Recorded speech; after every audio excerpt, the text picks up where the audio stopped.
Hi, this is Judd Overton, and you're listening to the Cinematography podcast. The following podcast contains explicit language. You're listening to the Cinematography podcast presented by Hot Rod Cameras, a program about the art, craft, and philosophy of the moving image and the people who make it happen. Coming to you from the world headquarters of Hot Rod Cameras in Hollywood, California, are your hosts, Ben Rock and Ilya Friedman. Hey, Ilya. How's it going? Hey, Ben. It's going pretty well. How about you? I'm doing really well. Here we had our little Labor Day weekend thing, the super long weekend, which seems a little redundant during a strike. Every weekend feels a little long during a strike. But, it is Labor Day. Every week feels a little long. As we're recording this, though, it's Yes. Labor Day, and the strike is, if nothing else, it's about labor. So...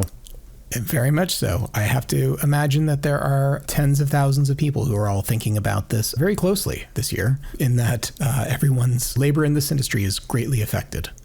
Yep. But before we get into that, because what we're going to talk about, it touches on some elements of that a little bit for Close Focus. But who do we have on the show today? Oh, man. We're very fortunate to have Judd Overton, the DP of the series Killing It. And if you've not seen Killing It on Peacock, I have to say I'm just about wrapped up now with season 2, which I hadn't finished at the time that I spoke with Judd about Killing It in particular. Mm-hmm. And, oh, man, it is so subversive and so wonderful to watch. It really, really does hold up a magnifying glass to modern life in America, especially with what some people like to call late stage capitalism. And, there's a lot of jokes about our health insurance system and the priorities of the haves and the have-nots. Killing It is smartly written, filled with jokes, and a delight. I highly recommend anyone who has not watched Killing It on Peacock to check it out. I haven't seen it, so I'll check it out. Yeah, go for it. There's a lot of off-color jokes. If you're easily offended by language and off-color, this is not for you. If, on the other hand, you are into that sort of thing, there is a lot of wonderful humor. There's some lowbrow humor. There's some highbrow humor. And there's a nice sort of like mix of stuff in between. Especially, I love the reflection that it's giving modern American life and economic commentary. It's fantastic in that regard. I can't say enough good stuff about it. All I heard was lowbrow humor, and I'm in. And now, Close Focus. So, Ben, it is our Close Focus time. What do we have to talk about this week? What's going on in the world of the business? Well, like I said, it's only very tangentially related to the strike, but this week is the 80th Venice International Film Festival, and I've been actually getting more news in my feed than usual about Venice, and I think in part because the actors aren't really allowed to promote their own movies, and so, you have situations where, like, Bradley Cooper has his new movie Maestro, which we talked about because of his prosthetic nose. And, Sofia Coppola's got Priscilla, her biopic of Priscilla Presley. And Michael Mann has Ferrari. And different actors are going up possibly and saying stuff like for Ferrari at a press conference, we did have Adam Driver going up and discussing the AMPTP at the press conference. Oh, yeah. He got a lot of good press for that because he basically said, look, how can the big studios not do what our little independent film could do, which was to make a deal with everyone involved? Yeah, exactly. And I'm paraphrasing, but he makes a very good point.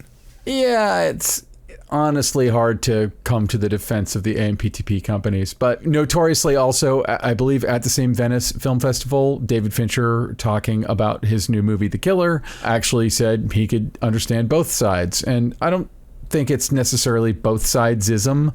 I think that he is someone who's been in the business long enough that he gets what they're going through on their side. And when I'm explaining it to people who are outside of the business, it always comes back to the same thing, which is that these companies all honestly despise one another, and they all have to come together to agree on a new contract for actors and writers.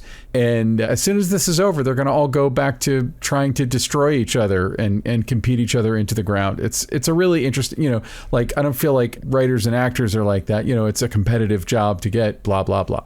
But also at the Venice Film Festival, we have not one, not two, but three problematic directors, and one of which I didn't even realize was a problematic director. But, it's sort of the trifecta here. We've got Woody Allen, Roman Polanski, and Luc Besson. And I actually wasn't aware until you just made me aware of the credible sexual assault allegation charges against Luc Besson. He was just cleared by a French court in June. So the court has cleared him, but it was 8 or 9 women who all came forward with either sexual misconduct or rape charges against him. So it's not like a lone voice in the wilderness. So. Yeah, well, and with Woody Allen, it really is mostly just one specific credible voice against him, but also cleared of all charges. And then, of course, Roman Polanski openly admitted that he was guilty of the assault in 1973 and fled America. It hasn't been back since, and still making movies. It's actually kind of shocking to me, especially out of those three. And I'm not saying that Roman Polanski isn't a great filmmaker.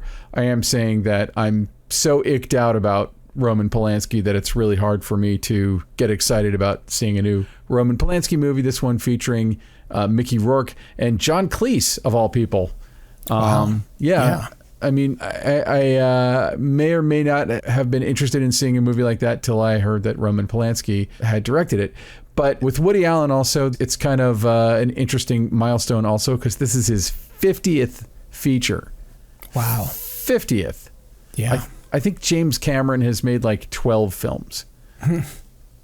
Wow. Woody Allen has basically been making one film every 2 to 3 years, our whole life, both of us, like our entire lifetimes.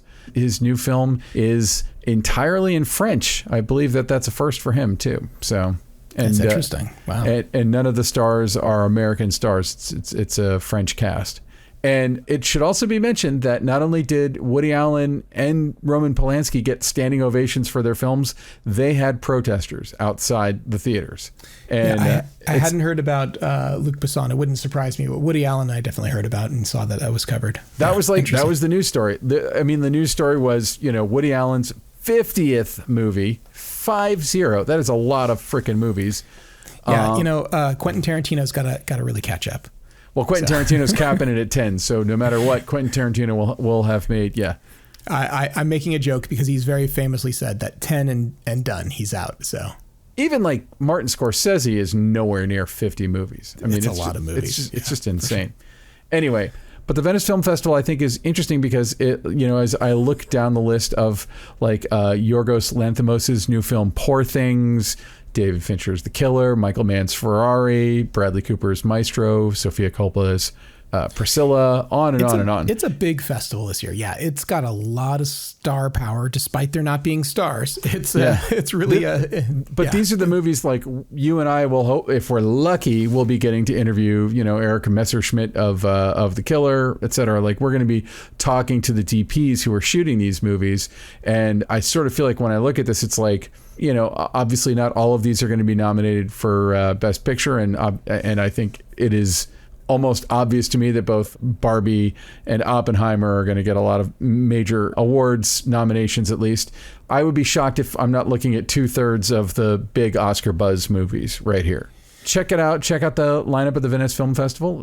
You're already seeing like criticisms showing up on Metacritic and stuff from there. So I feel like that portends, will audiences connect with these movies? Will we be talking about these movies, come the spring for Oscar season? I'm betting several of these movies are going to be getting some serious Oscar talk, and I look forward to hopefully talking to Maddie Lee Batik about Maestro, et cetera, et cetera.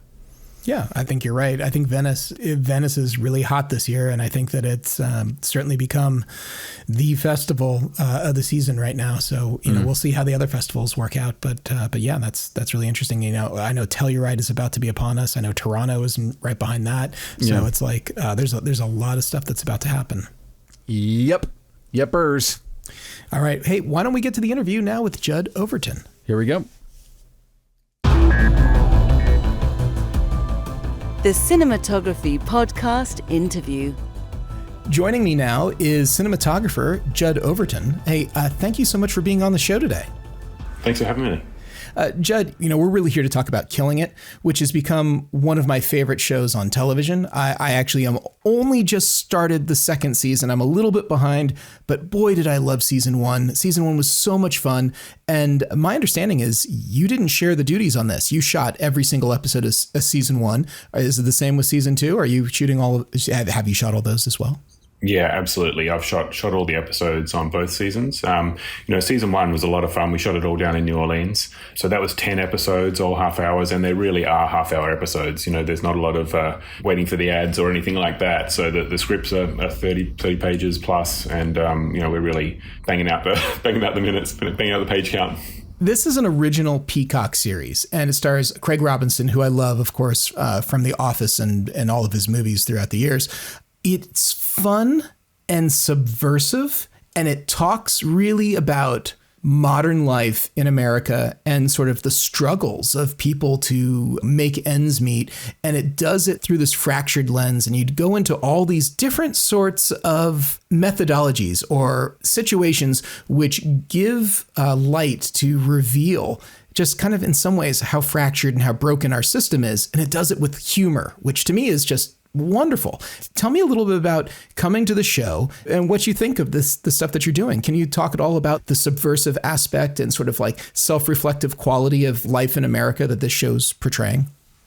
Yeah, absolutely. I mean, I think it's always hard to get a tough message across, and I think one of the best ways to do that is through the lens of comedy. I think if you can kind of get people on board with a few laughs and then hit them over the head with some hard facts, it's a really good balance. And as you say, it's subversive. It really kind of creeps in there, and you fall in love with these characters. And you want to know more about them. You're rooting for all of them, and then you sort of start to find out, well, okay, maybe that guy who I thought was the hero is not quite as clean cut. And it makes you take a mirror and look at yourself as well. I think it makes you look around and say, am I really the hero of my own story? Am I doing the right thing by other people around me? Yeah, it's so funny. The series is so funny. It's got Claudia O'Doherty in there as well. And yeah. She's just, she's like a joke grenade that is constantly exploding. That I mean, these setups and stuff, and that there's really, really wonderful chemistry between her and Craig Robinson. And really the writing of the show is so smart. There is a storyline with a character, Brock, who wants to be, this middle-aged white guy who wants to be an influencer. And that becomes this whole obsession with his life in season one. I know I'm giving nothing away now because we're going back. This is established very early, but all of the different sort of aspects of modern American life and culture are playing out in Florida. And really, it's taking place just before the 2016 election. And to me, it's a period piece. It's capturing a moment of the world. Can you talk at all about, your conversations that you had with the rest of the creative team for setting this period piece of 2016? It wasn't that long ago. We can all remember it. So talk a little bit about that. Yeah, for sure. I mean, I guess it feels like a turning point in the country and politically. As being new to the country myself, it's been interesting to witness, shall I say. But I feel like looking back on that time, it's a time where choices were being made and people were starting to have to take responsibility for their decisions and for where they want things to go. So I think it's a really great time to set a recent period piece. In terms of what we had to do to capture that, I mean, there's subtle details, and there was a lot of printing of Trump propaganda and these sort of things, but it wasn't too far ago that we had to change a lot. We didn't have to do massive controlling road lockdowns and things like that. We had to choose vehicles that were age appropriate. Some of the cars, especially in the second season, we have a featured Ford Kia, which has to be a brand new car. 2016 Ford Kia is for some reason not that easy to find in 2023. But yeah, so there are a few minor things like that, but generally it's close enough to the period we're on, as long as the cell phones look right and the vehicles and some of the clothing choices, but otherwise it's not, as you say, it's pretty recent history. All right. So coming up with the look for this show, what other series or works informed the way that you went about this? It's a very big budget, glossy, sort of network style look. How did you come to decide and the style of what you ended up with? Yeah, Mo Marable was the setup director on the show, so we had a lot of conversations with him when I first got involved, and we looked at there was a style guide, a sort of a Bible, if you will, of looks and ideas, and the main thing being, of course, that it's set in Miami, so we had to really look for that in every frame, and we were shooting in New Orleans, so we were shooting in swamps, so there's a lot of similarity, but just those colors of the houses and all those little sort of pops, those Miami pops, we had to kind of either find those quite specifically between other buildings, or not look that way, but everything's framed this way, or we'd add in certain pops and certain ideas that would do that. And then we were mostly looking at things like composition. I think that was a really big conversation we had. We were looking at like William Eccleston kind of photography, things that popped and that looked stylistic, but we also didn't want to take it too far from the norm. We want this show to be really relatable. So we want it to people to be able to watch the show and feel like, look, it's not a documentary by any means. So we're not saying it's that, but we want it to be really relatable, and we want the characters to feel like people that you might actually know, people who are actually going through things, even though they turn out to be quite ridiculous situations. But are they that ridiculous? These things are kind of happening right now. So it's more like life under a magnifying glass than leaning too much into that network comedy look. For sure. To me, I was curious how you were going to describe it, because it is a slick and glossy look that is very, very grounded. I mean, the show is grounded. Like when I think of shows that are on Peacock, it doesn't necessarily feel exactly like that. It feels a little bit more adult. It feels a little bit more, of course, subversive. But I mean, ultimately, it feels like something that is sort of a hybrid between like what you might see in primetime television and something from HBO. What is the design philosophy that you're doing to sort of ground this in? I mean, there's not a lot of big flying dramatic Steadicam shots every chance you get. How do you make this place, this world? I'm never not aware that I'm watching a show, but how do you make it grounded and real? How does that happen? Yeah, I think, I've shot a lot of documentary in the past, and I think that's been a really good training ground for me for, the way that you keep things real, the way that you shoot a location without it feeling too constructed. There's definitely pretty shots, and there's definitely some heightened elements just by the nature of the show. But we would usually save those for a transition sequence, or, as you say, there might be a one-er to get you into a shot or a scene, but then we really just want to land on the characters. And my whole methodology especially for this show, but in general, is to create a space for the actors to do their best work. And I think there's been a lot of time, as you mentioned, on the script and getting the beats right, getting the jokes right. But also these guys, they come from Brooklyn Nine-Nine. Dan Gore and Luke Diltradesi have been well known in the comedy areas, and they're used to shooting fast, and they're used to shooting with 3 cameras. So it is a hybrid in that sense, that we're trying to do a kind of classy, I would say HBO style, single camera show. But at the same time, it's all going to be about making room for those performances, and we do improv, and we kind of, they try to sharpen the jokes and make it even better on set. So we're always kind of keeping that in mind. We're often shooting with longer lenses, and to be quite honest, sitting a 135mm lens on Craig Robinson, you're always going to get gold. You can sit there for 20 minutes and it's just going to get better. So yeah, I think just leaving room and making sure there's space for those performances to come to life, and not getting too caught up in the technical. Yeah. What I like about this show is that it is familiar in that I, of course, seen broad comedies, and it's familiar, and that I've seen television shows that have a slick and glossy look, but there is something that feels original. There's something that feels different about what you've done. And I don't know if it's necessarily the use of a lot of mixed lighting, because I feel like there's a lot of different color temperatures, but there's sort of a reality that creeps in at certain points in particular too. And I know you've got process shots. You're not just doing high key all the time. And you're doing some really interesting things in this show that doesn't necessarily feel like what you would expect to see on network television, or necessarily of like an HBO. It feels like this hybridization. Can you talk about designing what you ended up with? Because I really enjoy it. Oh, thank you. Yeah, look, I think it all goes back to the original concept, which was almost to have each of the storylines and each of the characters have their own episode. So there was a real feeling in the first season. Episode 5, for example, all takes place in one building, in one house that Claudia's character ends up house sitting.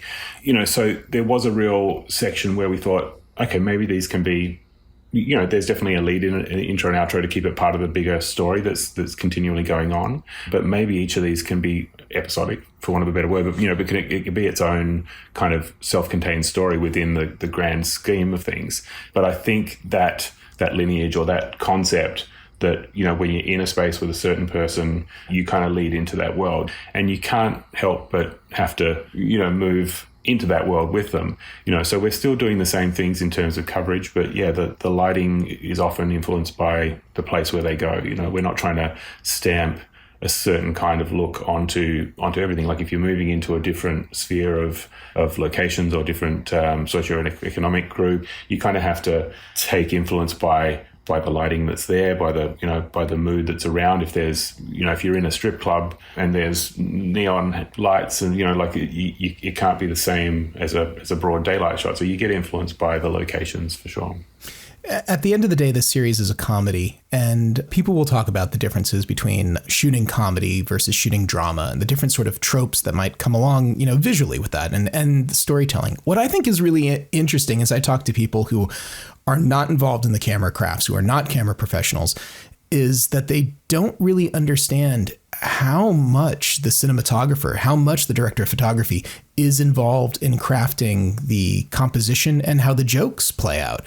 Can you talk a little bit about this, maybe the misperception? Because there's so much of what's going on that, if it's all just played in one wide shot, it's not going to sell, it's not going to land, or it's not going to be a thing. There's so much timing that the editing and the composition and the lighting and all of it kind of plays together for those jokes even to be able to hit.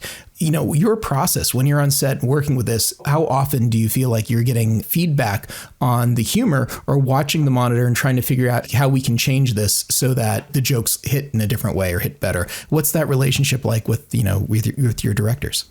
Yeah, I think it's directors and also the showrunners, are very hands-on on this show. So I think it's a real collaboration. We will often set up the scene. We will have scouted the location, so we'll know what we're kind of getting into, and we'll know that it's a two-hander or it's an ensemble with 8 people, and it's going to be an 8-page day or whatever it's going to be. So we have to go into it with a plan. The reason I like to have a good plan is for exactly that moment. Sometimes you'll go into something and it's not working, and you kind of need to really think on your feet and be able to change things and be able to change blocking, be able to change the time of day you're shooting something. We have one example in this season where we have a big fight scene inside like a chop shop where the car has been taken to be dismantled. We started shooting the scene, set it up, and we'd already blocked out with the stunt team where all the action was going to happen. So it was a pretty well, it was a big day, but it was pretty well rehearsed and blocked out. And we probably got half an hour into shooting and we just realized the comedy beats weren't working, and that's always what drives it. If we haven't got those comedy beats, it doesn't matter how good the fight scene looks because it's just not going to play. That scene isn't going to make it. So we had to sort of pull up, stop for a second, reblock, start shooting all of the angles again, and then I think we ended up falling back and getting our sort of our wide shot coverage, much later than that once we'd sort of completed the rest of the scene. But I think the real thing about that is being nimble and being able to change on the moment. I think it's so important to be, alert and aware and have your eyes open on set and not fall into a practice of just like, oh, A camera goes here, B camera goes here. Like you really need to be alert and aware to what the actors are going through, and and having the writers on set has been really fantastic for that. And obviously having directors who then know how to get the scenes shot in half the time they had, because we've had to have an about face. Definitely original. I've really been enjoying it, but I want to go back in time now. I want to talk about how you got the bug. When did you first realize that being a DP was a career, was something that you could do? How did you end up doing this? Well, it's a long story. We got time. We can talk about it. Okay. Yeah. I grew up in the middle of Australia on a cattle station, very isolated, half an hour drive to the nearest property. And we had limited access to any technology at that stage. We would have like VHS tapes that my family would buy, and we would just watch those movies over and over and over again. And then we'd end up kind of remaking those movies. We had a little JVC video recorder, one of the early Porta Pack ones. So we would shoot these scenes with ourselves all starring in it, edit them and do that sort of thing. So yeah, I guess I was kind of had the bug from an early stage. And then growing up in the country also, we had an opportunity to see some news crews and some documentary crews would come through from time to time, and I would see these guys and they'd be hanging off the back of my motorcycle as we're charging across the hills, filming little segments, and I was like, oh, this is pretty interesting. So even before I knew that it was really a job or a career, there was definitely something about it that kind of that interested me. When I moved down to Adelaide to go to high school, I sort of kept my eyes open and did some art classes, and through my artwork I did some stop motion Super 8 stuff and some photography, and kind of always kept that side of things alive, and ended up getting an opportunity through the Australian Cinematography Society to camera assist, to work in some newsrooms, and then to get some a sort of a break on some commercials. So I ended up working in Adelaide for about 10 years as a camera assistant, running a rental house there and doing a number of things. And after that time, I guess I've been shooting short films and music videos and little things. So after about 10 years of doing that, I applied to the film school, the National Film School, AFTRS in Sydney. Didn't get in.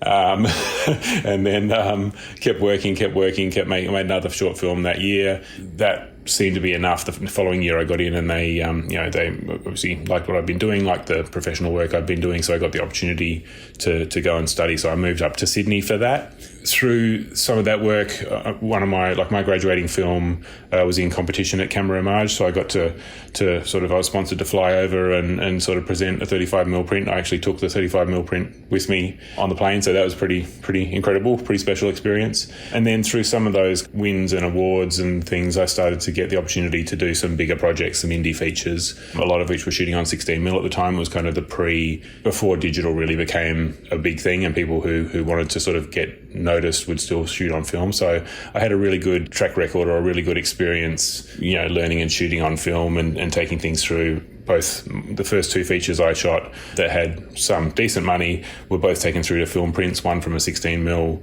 negative and one from a 35 negative. So I really got to experience that process, which was really great. And then I think, further along and down the track, these indie films, have really helped me out, learning how to be, how to stretch a buck and how to really put value for money on screen when you're working with limited time, limited resources.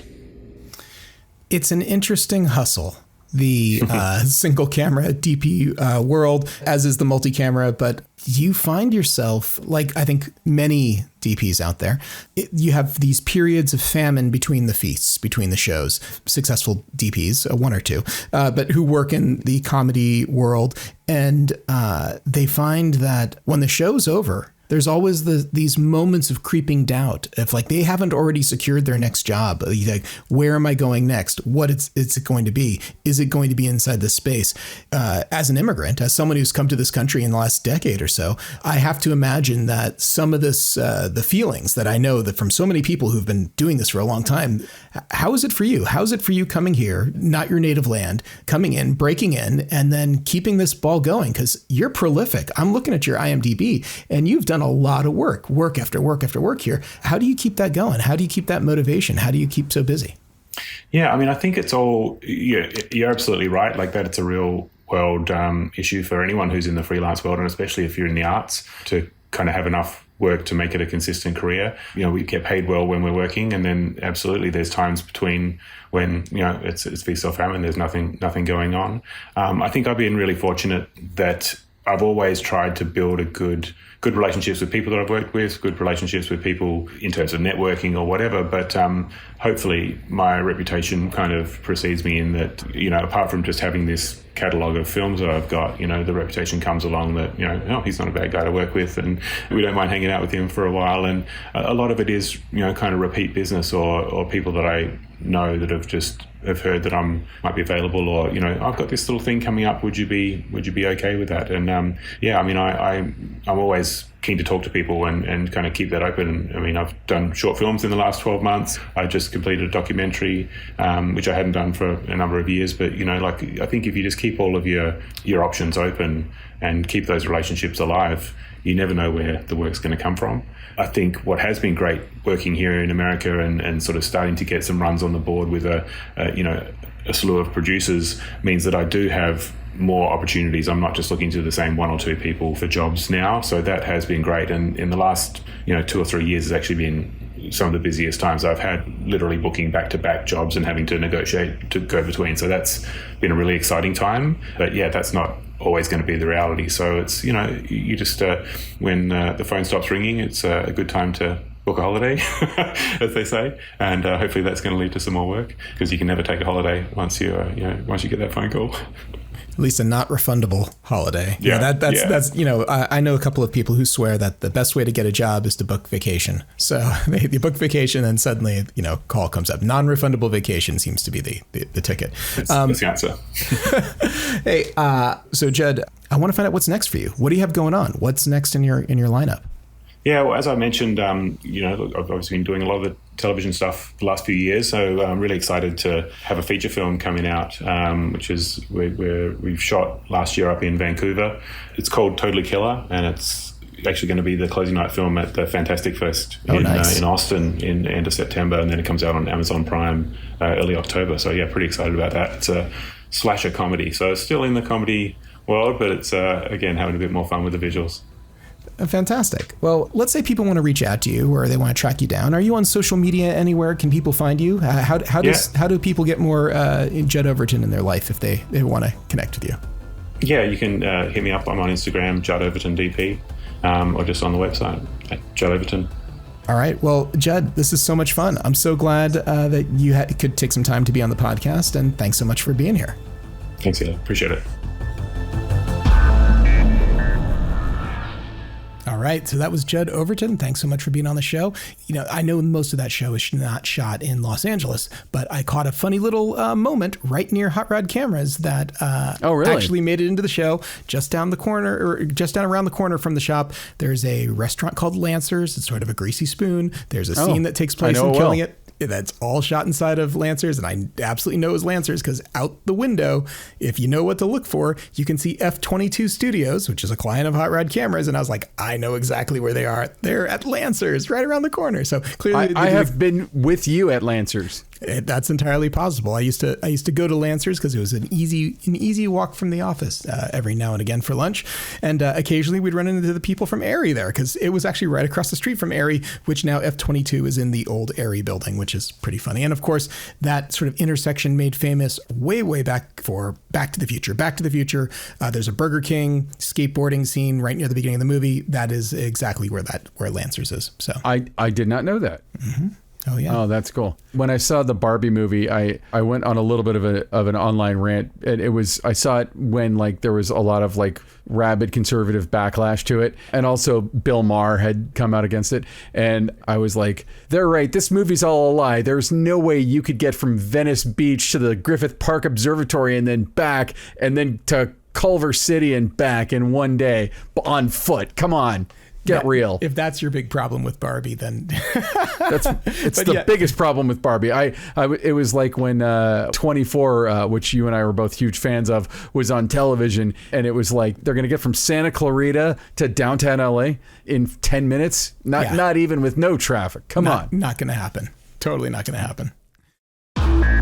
And now, short ends. All right, so Ben, it is our short end time of the show. It's the time we talk about our obsession of the week, whatever we're all about. What are you all about this week? Are you into something in particular?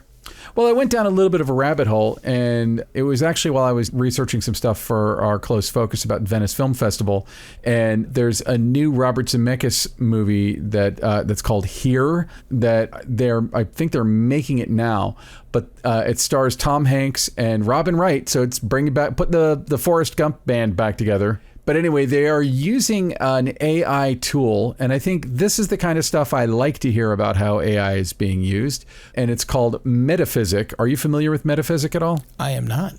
I also wasn't familiar with Metaphysic, but one of the things that they're doing is generative real-time AI de-aging, basically. Wow. So I guess they're going to be de-aging. If you go to Metaphysic's webpage, which we can link in the show notes, you'll see that they do a lot of different things, but one of the things that they're known for doing are basically deepfakes, which are machine learning, basically driving a computer model of somebody's face.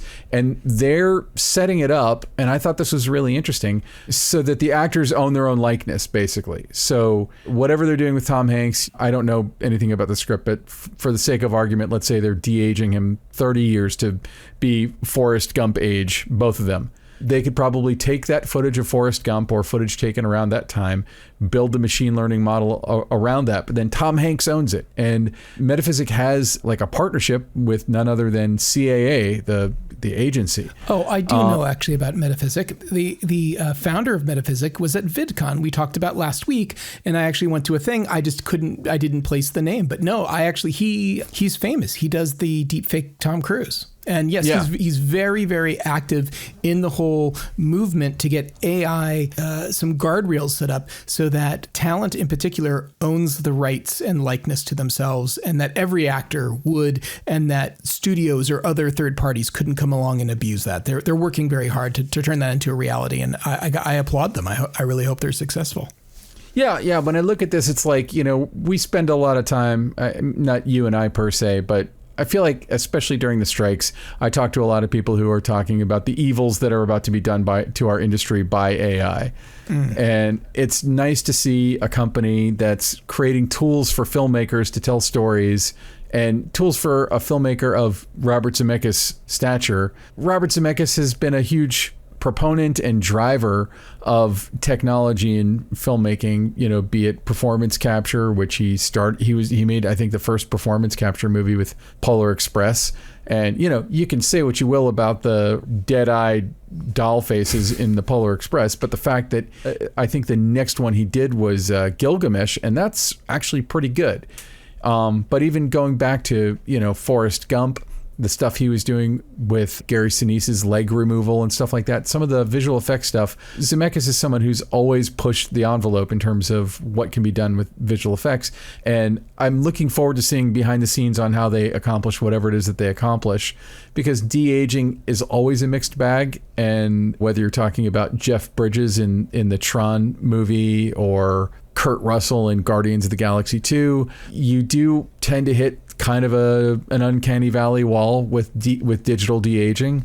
Sometimes it looks pretty good. It's hard to get it perfect, but I think deepfake is actually probably a pretty good way to get it even closer because it is building it on machine learning, and it's allowing older Tom Hanks to drive a younger Tom Hanks performance. You can also run into the Irishman problem where you have, late 70s Robert De Niro. He just doesn't have the physicality of a 40-year-old anymore. So it doesn't matter how realistic the face is. Like, there's something a little bit off about it.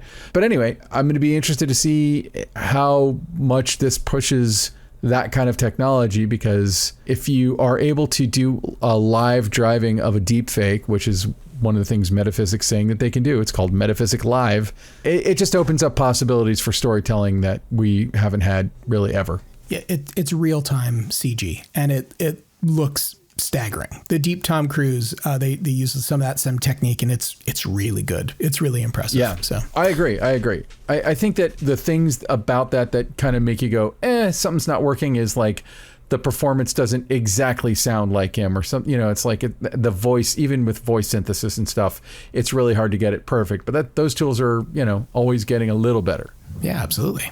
Anyway, so what is your obsession this week? Well, I think I've said it on this show before. Of all of the different Marvel universe sort of things, I think my favorite one certainly for television has been Loki. I think Loki was brilliant. I really enjoyed it. And so I'm very excited about season 2 coming up October 6th. So 30 days away right now, new season of Loki is coming. So excited about that. Looking forward to that very much. I hope that they can capture the magic of season 1. But my real obsession this week is the fact that Marvel Studios, Disney, is not just going to go calmly into season 2.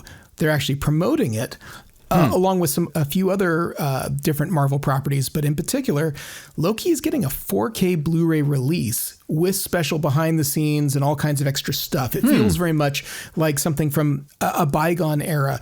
A lot of the 4K movie releases that are happening right now, they haven't really put the money into sort of extra documentaries and extra special features and the sort of stuff that you kind of came to expect. That is the biggest loss of streaming, is being able to watch a movie with commentary and stuff like that. There was so much fun. We lost all of it. Yeah, there was so much fun stuff that happened with Blu-ray, and it was kind of like a lot of that stuff that was compiled into DVDs and Blu-rays was gold, including sometimes feature-length documentaries about the entire process that went into it, the casting, original audition, all kinds of fun stuff that kind of gives you an extra layer, a better understanding of who went through what to deliver what you're finally seeing in the theater or on a Blu-ray or through streaming. That information, that stuff, that, I hate to use the word content because I know how you feel, but that content got compiled into one place. And so if you were a fan, if you really liked it, if you thought, you know what, I could see over the next 10 years me watching this,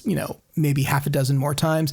And ultimately, you're getting some extra money from me now, so I don't have to pay for it later. And whenever I have that impulse so I can watch it, it's going to pay for itself.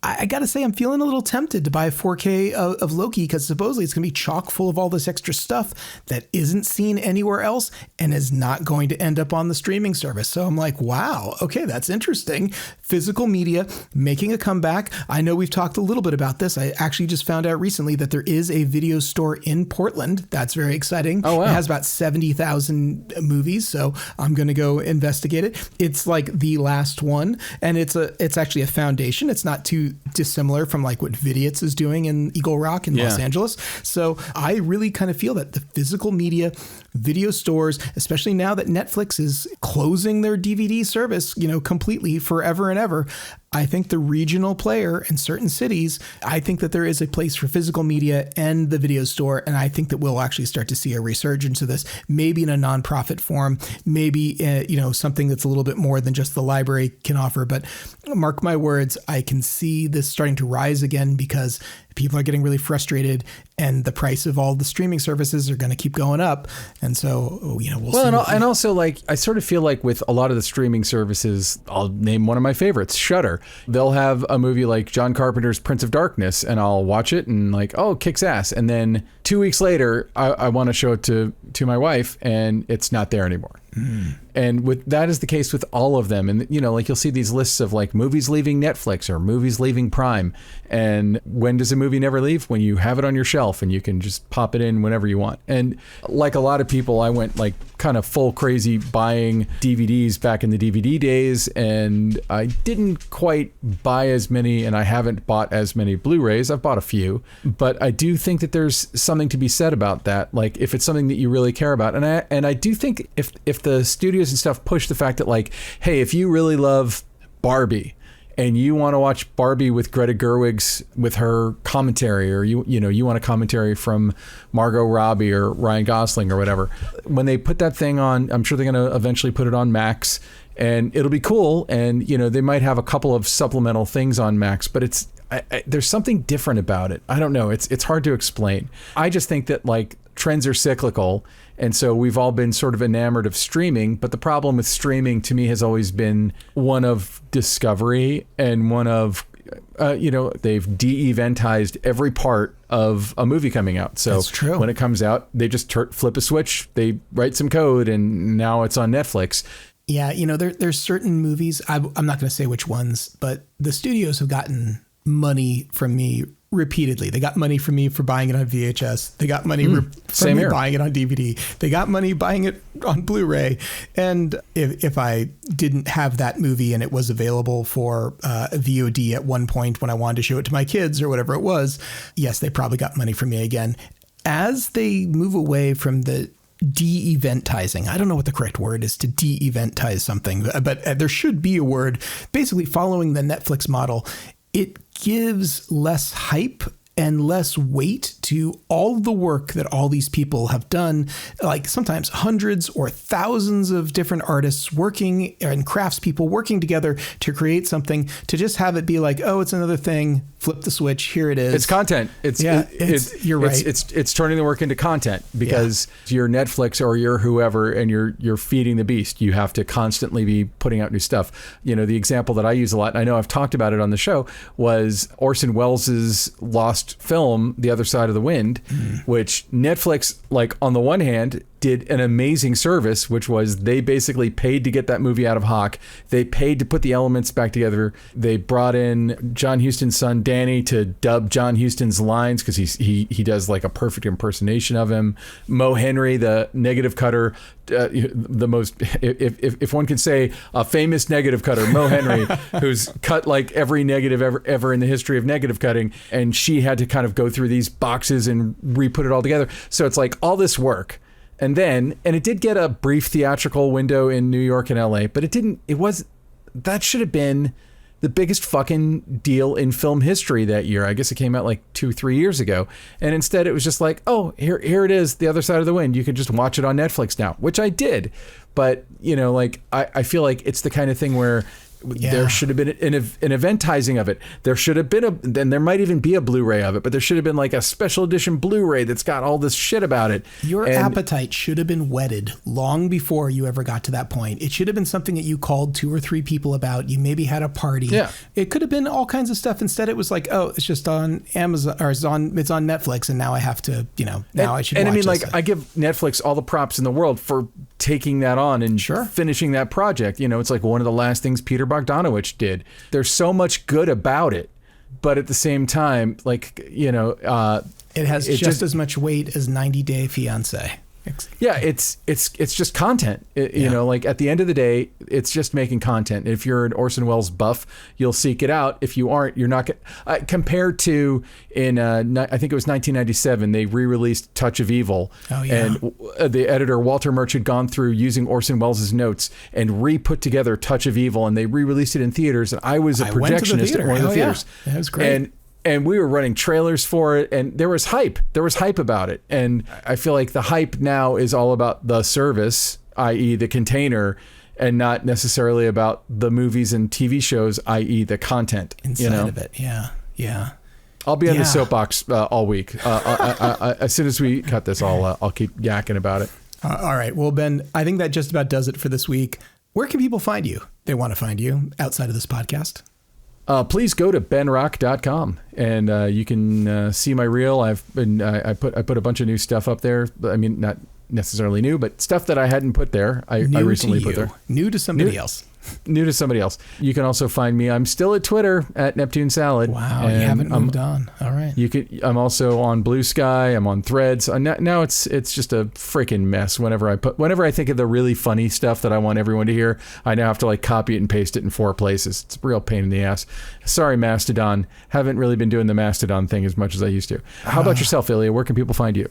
You can find me over at Hot Rod Cameras, hotrodcameras.com. You can also find me on LinkedIn. LinkedIn it's an odd social media network. It's all about business, and there's sure a lot of people out there who are probably looking for jobs. And let me tell you right now, there's a lot of people out there who have extra time on their hands. But I will tell you that there is some interesting conversation. You might know that I'm a little bit of a physics nerd, and I follow all kinds of interesting scientific stuff, especially about like all the different flavors of, photons that exist. And LinkedIn, my feed is chock full of that stuff, more than my YouTube or Facebook or anywhere else. So I kind of look forward to some of that stuff.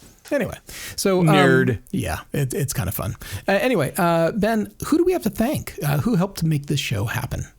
As always, our amazing, intrepid producer, Alana Cody, kicking all the ass, getting us interviews. We have some really amazing interviews. I'm still kind of like buzzing on our interview with Alex Winter that went up last week. Just such a brilliant guy. So much fun. And in fact, and I'll just a quick reminder, if anyone who listens to the show wants to see what we look like when we're doing this, it's on YouTube. I know it's unusual, but I think it certainly was appropriate for the YouTube effect. It was appropriate, and it's like go to look at Alex Winter, not my messy office. Yes, and my total lack of eye contact with the camera. So yeah, go look at Alex, who's the total professional. Total pro.